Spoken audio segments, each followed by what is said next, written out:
Thank you for watching this video. This video is an introduction to a speech that I gave at my daughter's wedding. My daughter Kathleen and her husband Ed had incorporated the theme of faith in Christ into their wedding, and they wanted me to share with everyone there my experience, my miracle. And you'll see what I mean as you watch the video. I've been battling cancer since 2005 for almost 18 years. And the past 2 years have been significantly more difficult. I've been through literally about 14 different treatments, many of them clinical trials for not only an aggressive chronic leukemia, but for an aggressive lymphoma that I was diagnosed with in October of 2020, because when I do something, I do it right. One cancer isn't enough, apparently. Through that time, my wife, Karen, has been by my side every step of the way. And she's the most important person in my life. She's been my rock, the love of my life for over 30 years, the one who went through the hard times with me, right by my side. And if it wasn't for her love and her faith and that of my 3 girls, Courtney, Kathleen, and Janie, I wouldn't be here. Things got so bad recently in March of this year, 2023. We're currently in August, early August of 2023. But in March, middle of March, I was about to sign on to hospice. I had gotten to the point to where I couldn't eat. I could barely drink water. I often couldn't make it to the bedroom without the use of a walker, and sometimes I'd have to just sit on the walker and she would pull me to the bedroom. That's how bad I felt, and it was pretty rough. I'd given up, and I was waiting to die. I knew it was coming, and I kept praying.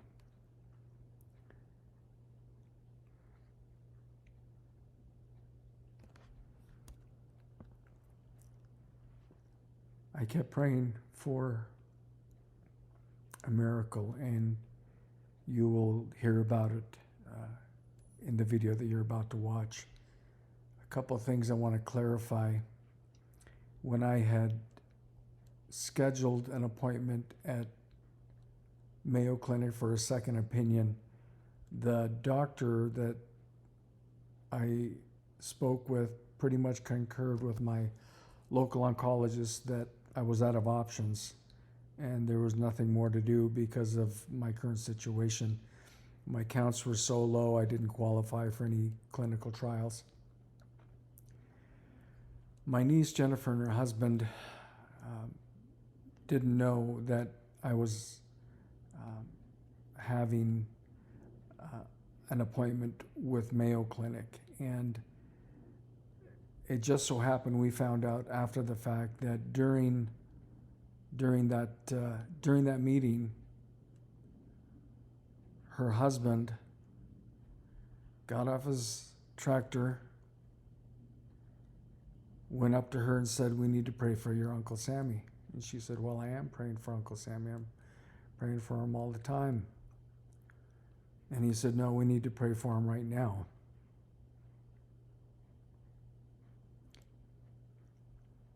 And they did. Now, I don't know when exactly that happened, at what time. But what I do know is that during that call where the doctor said that we were pretty much out of options, she said, "Well, there's this one drug you might want to try. It's still being studied for different types of lymphoma. it was approved for a different cancer, but you might want to give it a shot. Well, we did, with the help of family, which I talk about in the video more. And by the grace of God, within 2 days, I started feeling better. Within 2 days.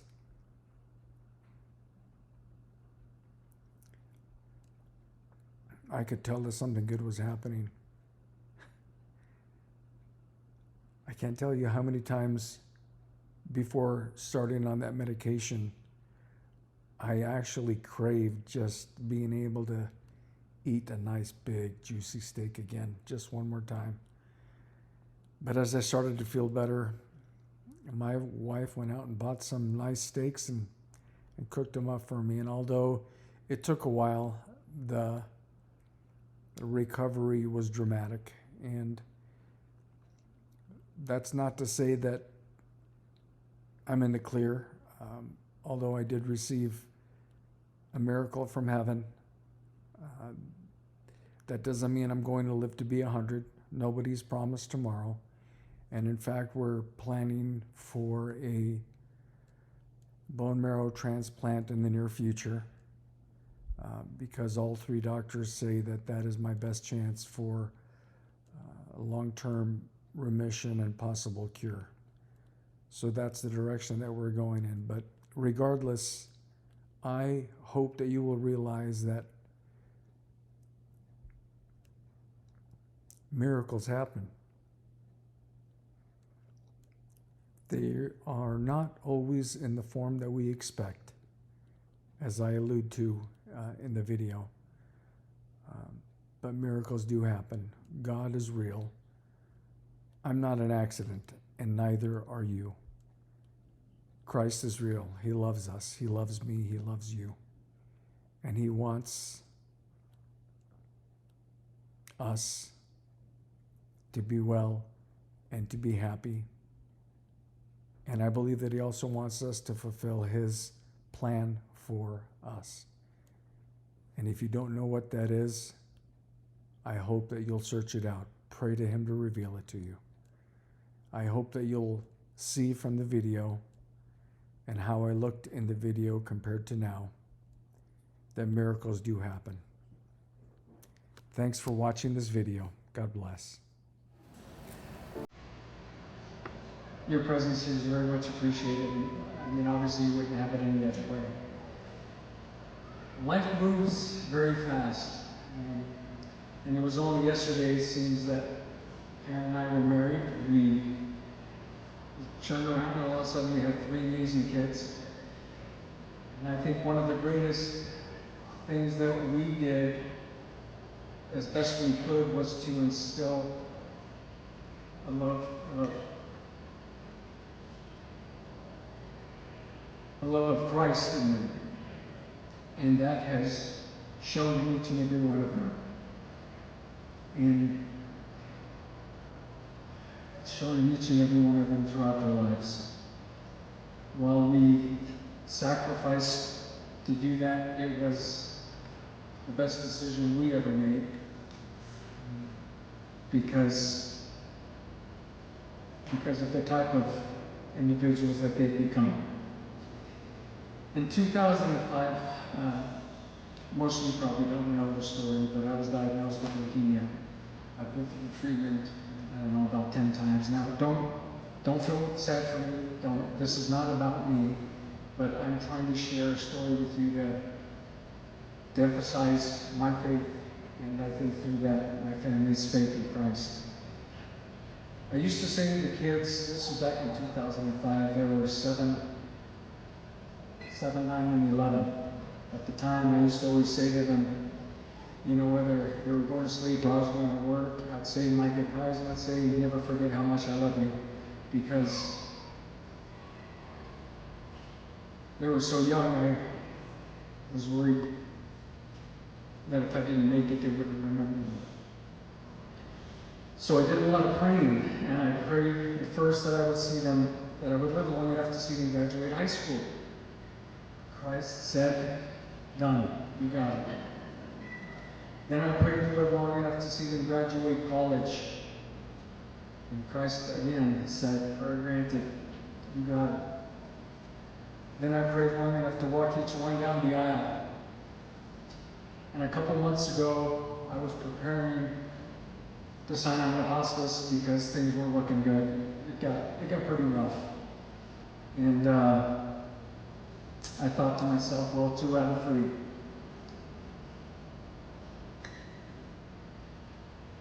Ed and Kathleen originally had the wedding planned for October, but they moved it up to help ensure that I could be here for the third of the 3 wishes that I prayed for. And God granted my wish today. I'm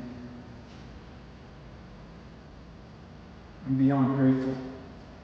I pray not only for more time and for time to be here to walk my 3 girls down the aisle. I prayed for peace. I prayed for the pain in my stomach to go away. I even prayed so I could just eat a nice, fat, juicy steak one more time. Oh, that sounded so good. But God doesn't make mistakes. Things happen for a reason. I'm not a mistake, and not a single person out there is a mistake. God answered my prayers. He answered my prayers in ways that I didn't expect. And that's part of the reason why I'm sharing this with you today, is because miracles do happen today.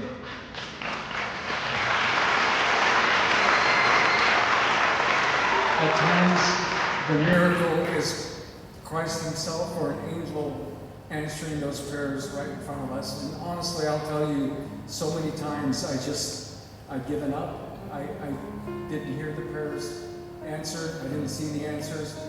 And all along, they were right beside me and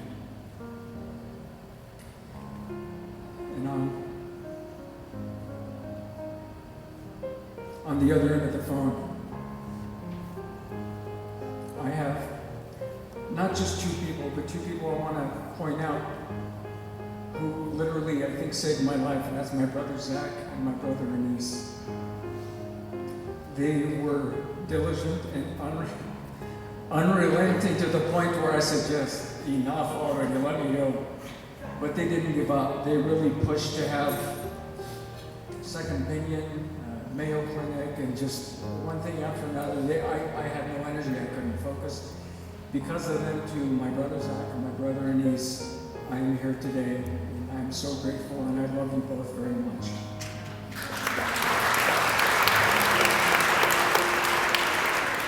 I want to share another quick story with you, then we'll get back to celebrating. During the phone conference with Mayo Clinic, it's probably safe to say hundreds of people praying for me, and each and every prayer is so appreciated. Maybe thousands of prayers. During that time, it was almost an hour phone call, and we didn't know it at the time, but my niece Jennifer and her husband, living in New Mexico, her husband Brandon, my nephew, went up to her and said, "We need to pray for your uncle." And she said, "Well, I'm praying for him." He said, "No, we need to pray for him right now." And they did. They got on their hands and knees and they prayed. And during that conversation with the doctor from Mayo, she basically said, "Yeah, your local doctor's right. You don't have any more options." And then just before we hung up, she said, "You know what? You may want to try this drug. It's still in clinical trials for certain cancers, and you may want to try it." I shared the news with my brothers and family, but my brothers jumped on it and started making things happen. And whether that prayer was coincidence or not, I guess that's up for you to decide, but the prayer of many people were answered and much appreciated. Within 2 days of taking the medication, I started to notice something miraculous happening, literally within 2 days. And by the grace of God, I'm here today, and I was able to